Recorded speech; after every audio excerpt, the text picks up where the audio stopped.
다 면허 조건에 관계된 문제였습니다. 면허 제도에 관해서는 사회적으로 찬반이 팽팽합니다. 그럼에도 불구하고 연착륙이 필요하다 라는 점에 대해서 시민들이 일부 공감해 주신 걸로 이해합니다. 그래서 택시 업계가 살고 또 새로운 혁신 기업들도 기회는 주고, 그러나 불법은 생태계를, 택시 생태계를 망가뜨리기 때문에 제어하고 하는 걸로 됐다고 봅니다.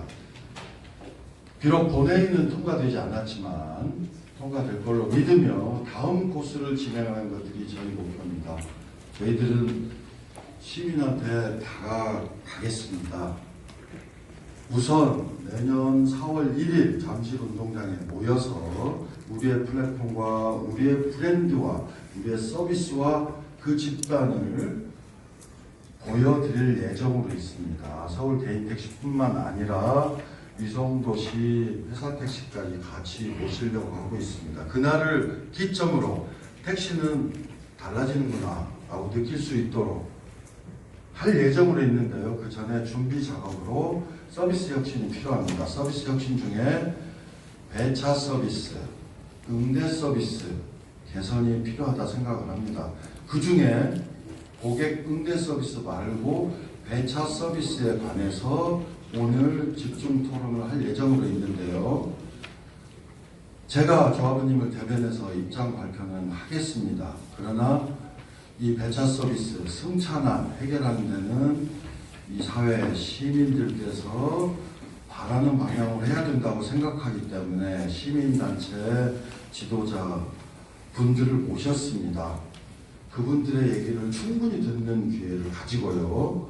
또 2차, 3차 토론회를 할 계획으로 있습니다. 모범택시 5,000대 브랜드 콜 4개, 그리고 조합콜 시도의 역사 등등의 배차를 위한 우리 몸부림 과정을 평가하는 내부 토론회를 1월 중에 할 예정으로 있고요. 다시 또 모든 시민단체를 모셔서 진짜 시민의 의견을 듣고, 그래서 저희가 이슈를 만들고 나중에는 갤럽 등 여론조사를 통해서 시민들의 지지도를 확인하고 또 국민청원 등을 통해서 시민의 지지도를 확인해서 배차 서비스를 혁신해 나가는 과정으로 갈 생각입니다. 오늘은 그 첫 번째, 첫 출발을 하시는 시민단체와 유관기관의 박사님들께서 오셨습니다. 그분들과 함께하는 뜻깊은 시간 되시기를 바라고요. 오늘 오신 분들께 다시 한번 힘찬 박수 부탁드립니다. 요즘 택시 하시는 분들은 굉장히 힘드신 밤을 보내시고 있지 않을까 생각을 합니다. 매년 뭐 일이 터지죠. 2014년에 우버를 쫓아낸 게 엊그제 같은데, 그 다음에 뭐 앱택시가 들어온다 그러더니 뭐 너나 나나 택시 비슷한 콘택이 비슷한 카풀 할 수 있는 거 아니냐 그러면서 그 카풀이 들어왔었고 카카오도 한다고 그랬었고, 그래서 여러 가지 사회적 비용을 치르면서 그 다음에 그 과정에 카풀을 안 한다고 그러니까 그다음에 타다가 들어와가지고 택시 기사를 시작하고 있습니다. 뭐 서울시 1,000대 앞으로 10,000대가 된다고 해서 역풍을 받고 있는데, 아무튼 지금 택시 하시는 분들은 굉장히 저희 아버님 때 택시 하시던 여건과 굉장히 다른 상황에 처해 있고, 그런 만큼 고민도 많고 이걸 계속 해야 될지, 언제 개택시가 언제 양도를 해야 될지 그걸 고민에 시설지 않을까 생각하면서 굉장히 우울한 생각을 하면서 요즘 토론회 준비를 하게 되는 것 같습니다. 그런데 그럼에도 불구하고 이런 토론회를 계속하고 논의하고 주장함으로써 택시에 갈 방향을 바로잡는 길이 보이지 않을까 하는 생각을 하게 됩니다. 오늘은 그 택시 승차나 연말연시나 항상 대두되는 문제 그런 거죠. 강남, 홍대 택시 잡기 힘들다. 얼마 전에는 서울시장님도 택시 잡기 힘들어가지고 엄청나게 택시메이커 과장님한테 혼을 내셨다는 얘기를 들었는데요. 단골 주제로 계속 나오고 있습니다. 저도 그렇듯이 요즘 같은 경우에는 기사분들은 많이 안 나오세요. 개인 택시 하시는 분들은 연세가 많으시니까 젊은 취객가 상대하기 싫다 그런 분들 많이 계시고, 그리고 범죄시 같은 경우에는 처우가 별로 안 좋다 보니까 계속 빠져나가는 거예요. 차라리 범죄시 기사 하느니 타다하겠다. 그런 분들 많이 생기시는 것 같아요. 그러니까 공급이 딸리니까 택시 승차난이 발생하고 그럴 수밖에 없는데 심해지는 거죠. 그런데 어떻게 보면은 그 승차난의 원인은 간단합니다. 공급보다 수요가 많기 때문에 그럽니다. 그래서 그 방법은, 해결 방법은 그것도 간단합니다. 거기에 맞춰가지고 요금을 조정하면 되는데 그렇지 않다는 게 문제가 되는 거죠. 그래서 그 승차난 원인을 좀 자세히 설명드리고 그 개선 방안에서 몇 가지 제가 언급드리게 좋지 않을까 생각합니다.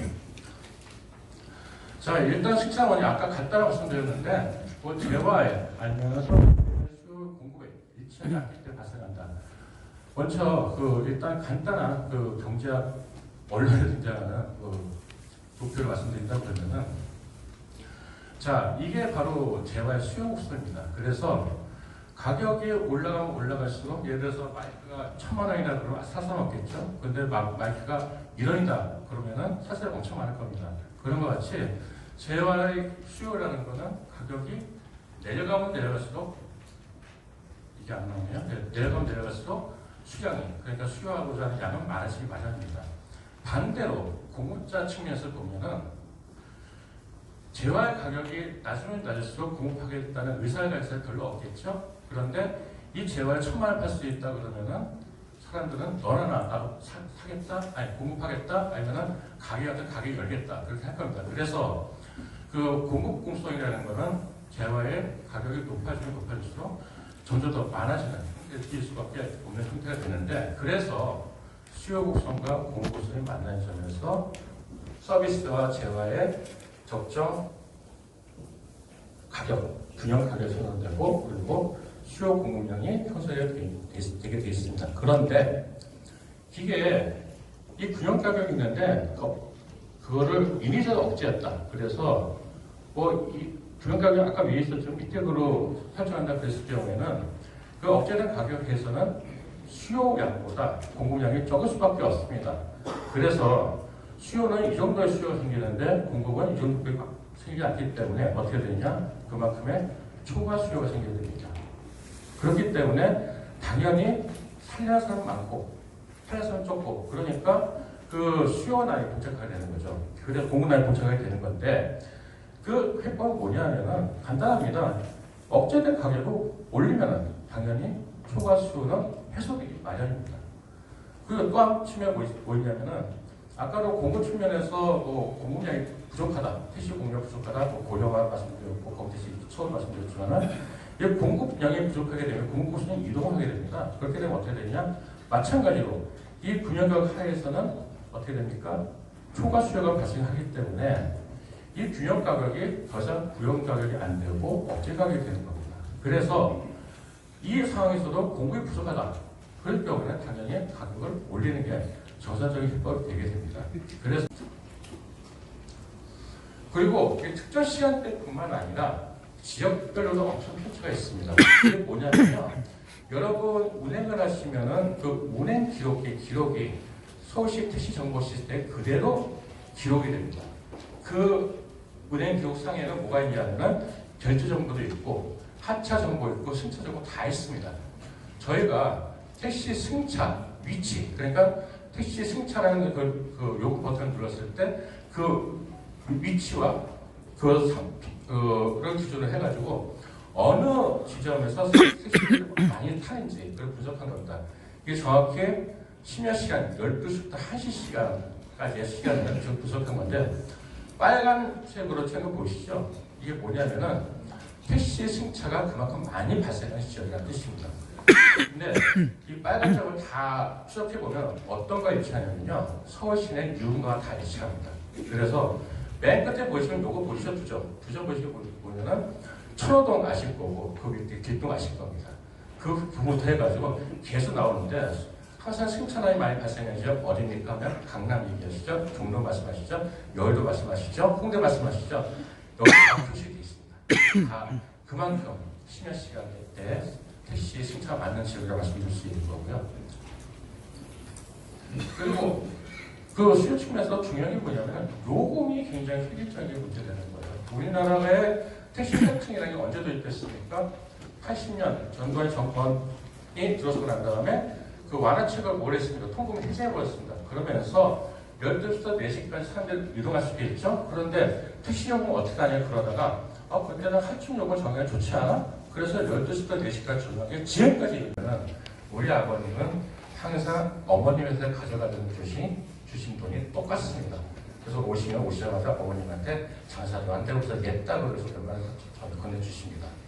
그런데 택시 기사 하시는 분들이 뭐냐면은 그 행동경제적으로 심적회계라고 그러는데 자기만 정해놓은 룰이 있어요.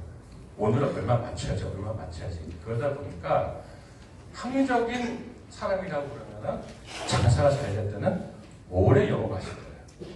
그리고 장사가 안 될 때는 어차피 오늘 못 보는 거니까 일찍 들어가서 하실 건데 사실은 그렇게 안 됩니다.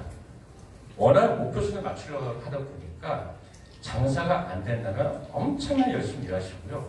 오래 일하시고 장사가 잘 된다면 이 정도면 됐다 싶으셔가지고 다시 들어갑니다. 그게 어디서 나오냐면 저도 택시 정보 시스템 자료 가지고 분석해 봤더니 이 값이 뭐냐면은 그 시간당 요금이에요. 시간당 그 자기가 벌어들인 수입 기사분들이 이게 뭐냐면 주행 시간입니다. 그러니까 얼마나 몇 시간 영업했냐 그런 걸 나타내는 수치인데 자 합리적인 사람이라고 그러면 합리적인 기사분들은 잘 될 때, 장사 잘 될 때 시간당 요금이 많으면 많을수록 어떻게 합니까? 주행 시간이 길게 하겠죠. 그리고 시간당 요금 별로 없다, 장사 안 된다 그랬을 때는 주행 시간이 적게 가져갈 겁니다. 그런데 택시 하시는 분은 전혀 그렇게 생각하고 반대로 역의 생각을 가지기에 넘어가시는 겁니다. 그게 뭐냐면 택시 기사 하시는 분들은 어느 정도의 그 심적회계 그런 측면에 좀 메모리는 측면이 적절히 있다고 보고요. 그래서 그런 측면에서 그 의무부재 같은 것도 좀 신중히 접근할 필요가 있지 않을까 하고요.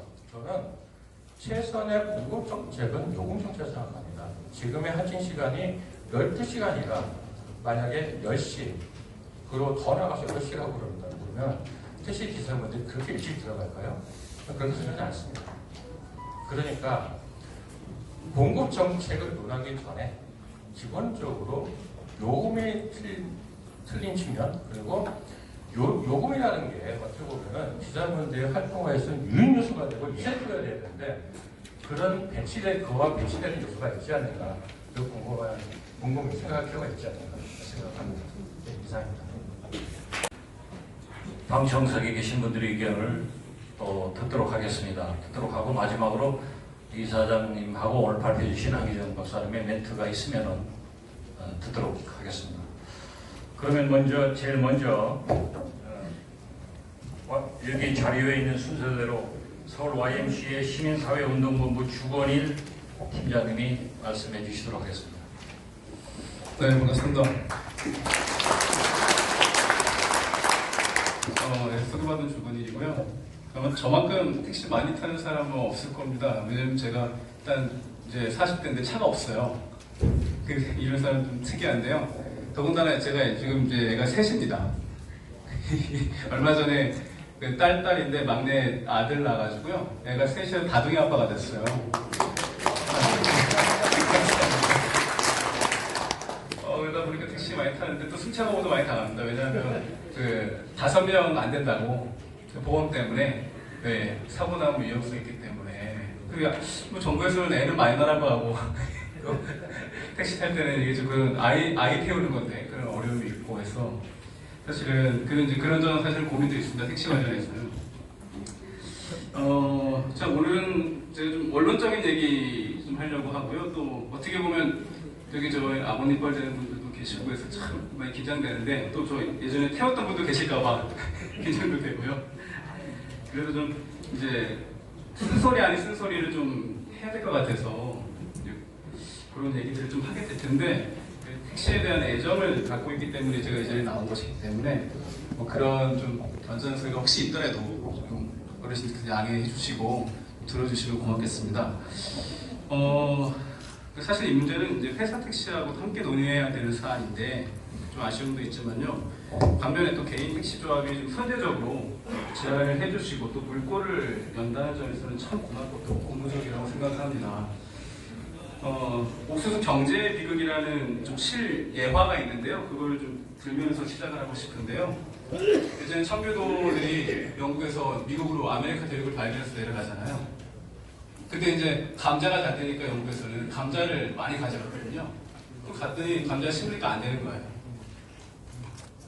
그래서 이제 원주민들한테 물어봤죠. 뭐가 잘 됩니까? 물어봤더니 옥수수를 심으세요. 그래가지고 옥수수를 심었더니 과연 대풍작이 나는 거예요. 대풍작이 났으니까 수확을 해야 되잖아요. 그래가지고 이제 우리 옥철이 이사장님한테 제가 한번 여쭙겠습니다. 저 이제 옥수수 수확해야 되는데 내일 좀 도와주러 오실 수 있으세요? 예, 핸드폰을 보시는데. 네, 이게 이제 한국 정서죠. 두레는 품앗이. 아마 그 미국인도 그렇게 대답을 한 모양이에요. 실제인데요. 근데 나타났을까요? 안 나타났을까요?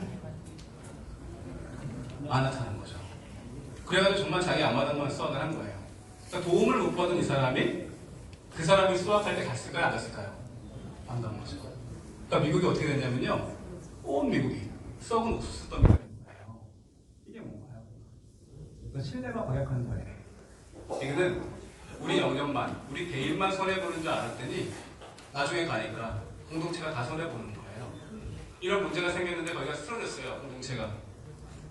저기 도와주면 안 돼. 이렇게 했거든요. 그랬더니 그 문제가 사라진 줄 알았더니 나중에 다시 우리 공동체로 오는 거예요. 근데 저 옆에서 모든 사람들이 저기 문제야. 도와주면 안 돼. 이렇게 된 거예요. 저는 이게 오늘 우리 소비자 시민사회하고 택시업계의 관계가 아닌가 이렇게 생각이 좀 들면서요.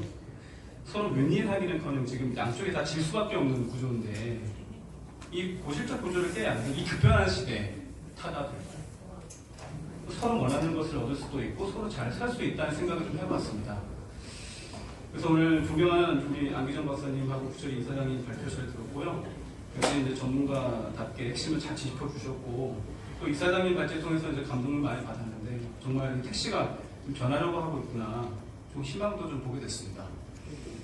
하지만 이제 아직까지도 제 생각은요 좀 변할 수도 있지만 지금까지 제 생각은 수요 공급 분석도 좀 필요하고 제도나 정책을 바꾸는 논의도 중요하지만 지난 수십 년간 이 택시나 특히 심야 택시 문제가 고질적으로 해소되지 못한 데는 역으로 하드웨어나 외관을 바꾸려고 했지 이 소비자와 택시업계 사이에 신뢰관계 구축의 계기가 없었기 때문은 아닌가 이런 생각이 좀 듭니다. 왜 그런가 하면 짧게는 지난 2012년에도 이미 구조 택시 관련해서 논의가 있었고 이사장님 임기 말이었는데 2015년에도 또 구조 논의 바꾸는 이런 논의들이 있어 왔잖아요. 근데 아직까지도 심야 시간에 종로, 전 이제 근무지가 종로이기 때문에 특히 종로에서 강남, 홍대, 사당은요 택시 잡기가요 너무 힘들어요. 잡으면 거의 못 도해요 이거는. 그래서 저는 정말 송구하게도 근자까지 택시나 특히 심야 택시 문제의 핵심은 구제의 문제라기보다는 승차거부와 곤란태우기에 있다고 봅니다. 근데 좀 택시업계만 좀 너무 몰아세우는 것 같아서 송구하긴 한데 조금 더 말씀을 드리면 이건 단기적으로 보면은 이익이 될 수 있지만요. 사실 장기적으로는 어떻게 스스로 시장 축소하는 거고 서울시 지방자치단체 떠나서 소비자와 신뢰를 잃는 거거든요. 그러니까 물론 택시 말고 이제는 다양한 교통수단이 많이 생기긴 했지만 저는 택시는 여전히 시민의 반이라고 생각을 하고 있고요. 이 택시 전통은 소비자들에게도 아주 소중한 사회적 자산입니다. 이런 맥락에서 먼저 선제적으로 돼야 될 것이 뭐냐면 언제든지 차별 없이 택시 탈 수 있고 또 심야 택시를 타면 안전하고 오히려 또 보호받는다는 택시가 보호장치가 되는 거죠. 그 신뢰망을 택시 업계가 선제적으로 만들어 갈 때 장기적으로 택시 시장도 살아날 것이고 또 건강한 사회도 형성된다고 봅니다. 근데 이제 이게 자율조정이 안 되기 때문에 제 심정 같아서는 정책적으로 좀 심야 승차법 하신 그 이사장님이나 안 박사님의 공통적인 부분이 이제 요금 탄력요금제를 많이 말씀하셨는데 주 팀장 입장에서는 시민 입장에서 시민 부담도 고려하지 않을 수 없다. 그래서 그렇지만 뭐 보상과 지원은 필요하다. 이런 말씀해 주신 것 같아요. 두 번째로 시민교통안전협회 김기복 대표님 말씀해 주세요.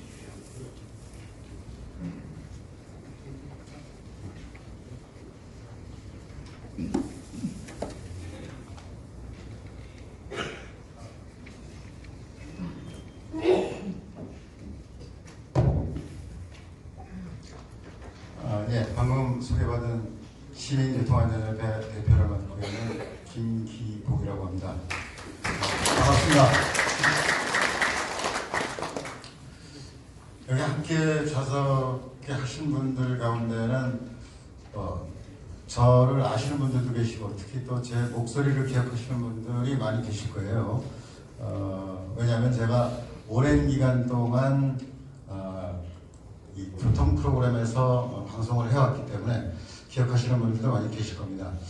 그래서 그런지 특히 이 자리에서 말씀을 나눈다는 자체가 대단히 부담스럽습니다. 사실 양쪽의 입장을 다 알고 있는 저 자신으로서는 어느 쪽의 논지가 더 필요할까 참 서두를 꺼내기가 대단히 어렵습니다. 그럼에도 불구하고 이 자리에 앉았으니까 어쩔 수 없이 또 제 의견도 좀 말씀을 드려야 될 것 같은데요. 우선 그 주제대로 이 승차난이 왜 생겼을까 하는 걸 우리가 한번 좀 생각을 해봐야 될 것 같아요. 문제를 해결하기 위해서 필요한 것이 바로 이제 탄력요금제 도입이다. 이제 이렇게 말씀드릴 수가 있는데 탄력요금제를 도입했다고 해서 승차난이 완전히 개선된다, 해결된다 이 문제도 아니 이런 얘기도 아니죠. 다만 지금 현재 발생할 수 있는 문제를 좀 줄일 수 있는 상황이 될 수도 있겠죠. 그런 측면에서 이 택시 운행 부재하고 탄력요금제 문제는 정말 이슈 중에 이슈고 반드시 풀어야 될 과제라고 저도 생각을 합니다. 이 심야 시간대 승차난 해소뿐만이 아니고 여러분들도 잘 아시는 것처럼 지금 현재 주 52시간 근무가 원칙으로 되어 있습니다. 이렇게 되어 있으면 지금 여러분들도 약국이나 병원에 가셔서 이용해 보시면 아세요. 주말에 가시면 20%씩 더 요금 지불하셔야 되죠. 마찬가지로 택시도 마찬가지입니다. 택시도 9시부터 저녁 9시까지 기본으로 보고 그 이전과 그 이후 시간대는 할증 요금 받아야 돼요. 네. 그렇지 않습니까? 이거 근로기준법에 명시되어 있는 거고 또 그리고 더 나가서 아까 우리 안 박사님이 자세히 설명을 해주셨는데 제가 개인적으로 여러분들한테 한번 물어볼게요. 여러분들 지금 사장님들이죠. 개인 택시 사업면허를 가지고 하시는. 그래도 저기 사업자 등록증 갖고 있잖아요. 네. 그 면허권자하고 사업자하고 또 다른 거죠. 그런데 여러분들 사장님 맞습니까? 조금 더 심하게 말씀드리면 여러분들은 최저임금도 받지 못하고 계시는 노동자이면서도 저 최하위에 계시는 분들이에요. 솔직히 한번 말씀드려볼까요? 최저임금을 받는 기준에서 8시간 정도 근무해서 받을 수 있는 돈이 약 160, 70만 원 정도 돼요. 그럼 여러분들이 160, 70만 원 정도의 급여를 받으려면 지금 1시간에 22,000원 정도의 매출을 평균적으로 올려야 됩니다. 근데 아까 안 박사님 발표하는 내용에서 보셨죠? 시간당 15,000원에서 2만원 올릴 수 있는 시간이 몇 시간 되는가? 그럼 24시간 기준으로 보면 기본적으로 재원이 되질 않아요. 최저임금을 줄 수 있는 이 구조가 되지 못한다는 얘기죠. 그럼 이게 뭐가 잘못된 거예요? 요금 구조가 잘못된 거죠. 그래서 아까 안 박사님도 이야기하신 게 이제 요금 문제를 집중적으로 이제 이야기를 했는데 구조가 이렇게 된 데는 여기 지금 뭐 자리에 함께 하지 않았기 때문에 참 말하기 좀 곤란합니다만은 국토교통부와 서울특별시예요. 택시의 문제에 관한해서 여태까지 이렇게 나타나는 문제는 한마디로 얘기해서 여러 가지 정책, 제도, 개선 많이 발표하고 시행해 왔지만 한 가지도 제대로 한 게 없어요. 그리고 그대로 방치하고 문제가 될 때마다 책임 회피하고 그 당시만 모면하고 지나온 거예요. 그대로 방치한 거예요. 수익 구조가 맞지 않는데 운행이 가능하겠습니까? 여러 가지 측면에서 봤을 때 법인 택시가 구조가 안 돼, 안 되는데 그럼 개인 택시는 어떻게 돼요? 그럼 법인 택시 요금은 3,800원 받고 개인 택시는 4,600원 받습니까? 아니잖아요. 법인 택시가 안 되면 개인 택시도 안 되는 거예요. 근데 여러분들이 그나마라도 지금 수익을 올려서 나름대로 자식들 공부시키고 생계를 이어오는 게 뭡니까? 법정 근로 시간을 초과해서 바로 해서 과중한 업무 일을 해서 과중한 노동력으로 지금 지탱해 온 거예요. 여러분들이 만약에 주 52시간을 조건으로 근무를 한다고 치면 여러분들 가져갈 돈이 100만 원도 안 돼요. 100만 원도. 100만 원도 못 벌어요, 여러분들이. 솔직히 한번 따져보십시오. 근데 제가 택시 타고 얼마나 버십니까? 이렇게 물어보면 300만 원 정도는 법니다. 이래요. 300만 원 버는 겁니까? 우리가 이런 데서 또 기본적으로 인식을 좀 달리하고 우리가 기본으로 기준이 되는 기준점을 정확하게 이해하고 찾아야 돼요. 어떻게 300만 원 버는 쪽이 법니까? 그게 번 돈입니까? 그래서 바로 여러분들이 하시는 말씀 이것들이 결국은 사회 여론이 되는 거예요. 이용하는 시민들 입장에서 보면 개인 택시 한 대 가지면 먹고 살만해. 잘 살아. 우리 친구도 보니까 집도 사고 자식 대학도 보내고 다 했어. 네. 어떻게 해서 했습니까? 그거? 저는 방송 현장에서 뛰어다니면서 여러분들하고 생활을 함께 하다시피 했고 문제가 있는 현장에는 제가 안 간 데가 없어요. 택시 승차 거부하는 현장 제가 제일 많이 갔어요. 그래서 제가 방송에서 택시 승차 거부 문제 제일 많이 얘기했습니다. 여러분한테 욕 많이 먹었어요. 죽이는 소리 엄청나게 많이 들었습니다. 여기서 증인 쓰실 분 몇 분 계세요. 제가 이렇게 보니까. 저한테 항의하셨던 분도 계시고. 그런데 그거는 입장의 차이입니다. 승차 거부를 취재해서 방송할 때 승차 거부 얘기를 할 수밖에 없어요. 여러분들의 머리가 수입이 안 맞아서 승차 거부한다? 이건 얘기가 되지 않습니다. 그런 점들이 있었다는 점은 참고로 말씀드리고 앞에서 우리 안 박사님하고 좀 활용하는 방안, 규제 완화를 통해서 하는 방안을 말씀해 주셨는데 한번 좀 검토해 볼 필요가 있다고 저는 개인적으로 생각합니다. 그리고 하나 또 재미있는 현상이 택시 서비스, 특히 승차 거부, 골라태우기 이것뿐만이 아닙니다만 세대 갈등 얘기를 요즘 많이 합니다. 저도 많이 듣는데 제가 얼마 전에 그 젊은 여자 기자분한테 그 얘기를 들었습니다. 심야에 택시를 타고 골목으로 가는데 조금 안으로 가주세요 이러니까 거기서 좀 실랑이가 있었던 모양입니다. 그러면서 요즘 아마 나이 제게 타시는 개인 택시 분이시라고 요즘 젊은이들은 저래서 탈이야 해서 한참 신랑이가 붙었다 그럽니다. 제가 이 얘기를 들으면서 지금 세대 갈등으로 했지만 제가 볼 때 그 가장 택시에 대한 불만이 많이 그 파워블로그에 올라오는 거 보면은 2030 여성이거든요. 근데 어떻게 보면 갈등이지만은 택시 현장에 계신 여러분들이 이거를 갈등을 볼 게 아니라 눈높이 맞춤도 필요하다. 왜 그러냐니까 지금 우리 사회에 뭐 화장품, 쇼핑, 코미디 프로, 심지어 모든 이러한 택시도 마찬가지고 2030 여성이 시장을 주도하고 있고 이 사람들이 양적으로도 많지만 시장의 목소리가 굉장히 커지고 있고 하고 있거든요. 그래서 이 택시 서비스에 대한 불만도 2030 예를 들면 이런 거 아닙니까? 불필요한 말을 많이 한다. 결혼했느냐 여러 가지 얘기를 한다. 그래서 일본에서는 그래서 친목 택시도 나온다는 거 아닙니까? 필요하면은. 이러한 거를 또 세대 갈등으로 나타난 현상은 분명 맞지만은 그 갈등 나타난 이면에 2030 여성들이 그 폭증하는 불만도 있다. 이건 그 택시 기사 현장에 있는 분들이 좀 유념하셔야 될 것 같습니다. 그리고 마지막으로 카카오 모빌리티의 이재호 연구소장님 말씀해 주십시오. 안녕하세요. 저 카카오 모빌리티 디지털 경영부서 김동훈입니다.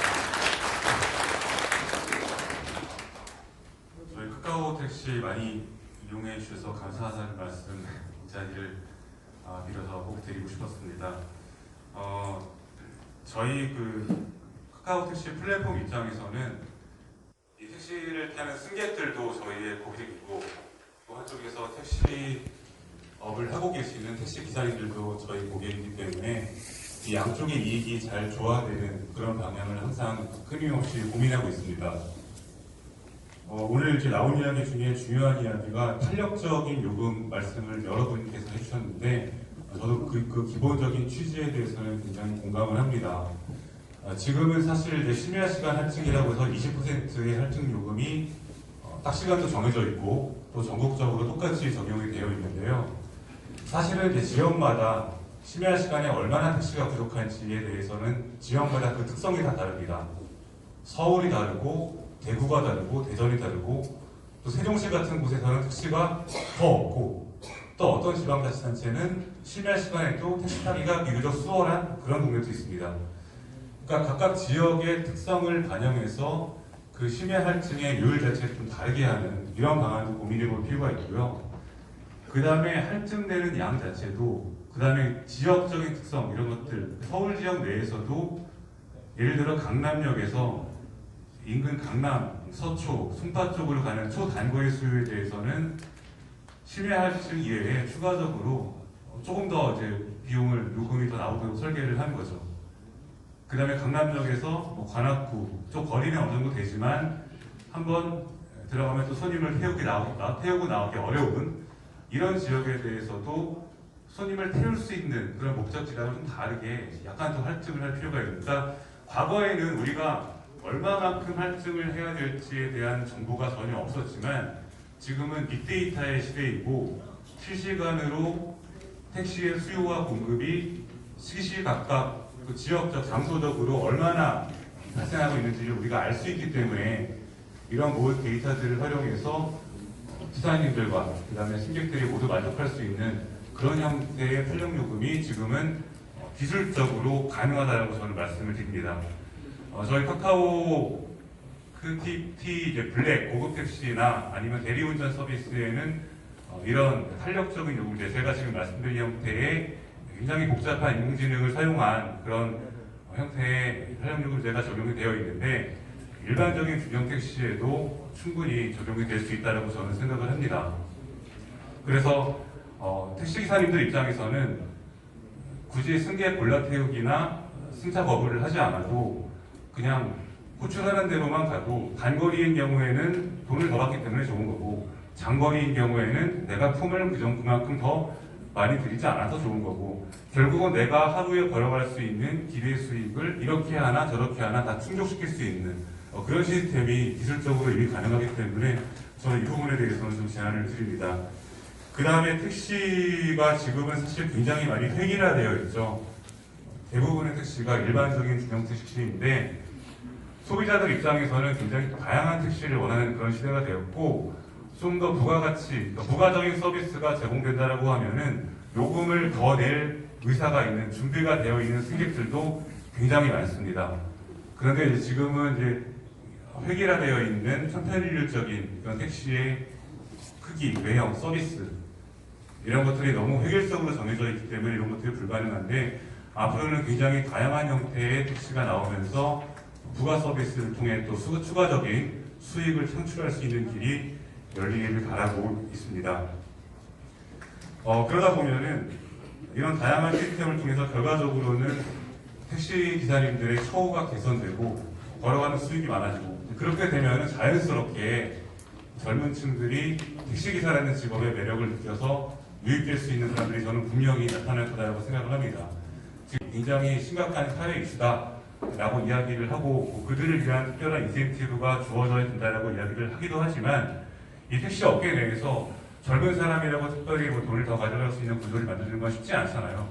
그런 것보다는 이 택시라는 업계 자체가 택시 기사라는 직업 자체가 그 직업적 가치가 제고되면서 자연스럽게 이 젊은 층들, 청년층들의 유입이 일어날 수 있도록 만드는 것이 보다 좀 자연스럽지 않을까 생각합니다. 그리고 마지막으로 부재와 합승에 대해서 좀 잠깐 말씀을 드릴 텐데요. 심야 시간에는 아무리 뭐 승차 거부를 안 하고 손님이 가고자 하는 곳으로 다 간다고 하더라도 물리적으로 택시의 숫자가 부족합니다. 여기에 대해서는 여러 통계 자료나 이런 데이터들이 말을 해주고 있는데요. 이 심야 시간대에 한해서 부재를 일부 해제한다거나 아니면은 예전에 이제 합승이라는 제도가 불법으로 된 여러 가지 문제점 때문에 불법이 됐는데 사실 지금은 이제 여러 가지 기술로 인해서 과거와 같은 합승으로 인해서 나타날 수 있는 각종 범죄들이 혹은 불안감들이 일어나지 않을 수도 있거든요. 예를 들어 승객 입장에서는 내가 처음에 택시를 탈 때 합승을 하겠다라는 그런 의사표시를 하면은 요금도 일부 깎아주고 그 다음에 동승자가 있다는 정보를 미리 알기 때문에 이 사람이 강도가 아니다. 나랑 같이 그냥 합신하는 사람이다. 여기에 대한 확신, 신뢰가 있는 거죠. 그 다음에 기사님 입장에서도 내가 합승을 하겠다라고 열어놓은 상태에서 2명이 들어오면은 이 사람들이 나를 강도하는 사람이 아니라 진짜 뭐 예를 들어 카카오에서 잡힌 승객 1, 승객 2다라는 이런 데이터를 중심으로 하는 기반으로 하는 뭐 신뢰가 가능하기 때문에 지금 상황에서는 한번 이런 문제도 다시 논의를 해볼 때가 되지 않았나 그렇게 생각을 합니다. 이런 식으로 하면은 결국에는 택시 기사님들의 수익이 올라가고 여기에 따라서 굉장히 많은 것들이 자연스럽게 해결되지 않을까 그렇게 기대를 해봅니다. 감사합니다.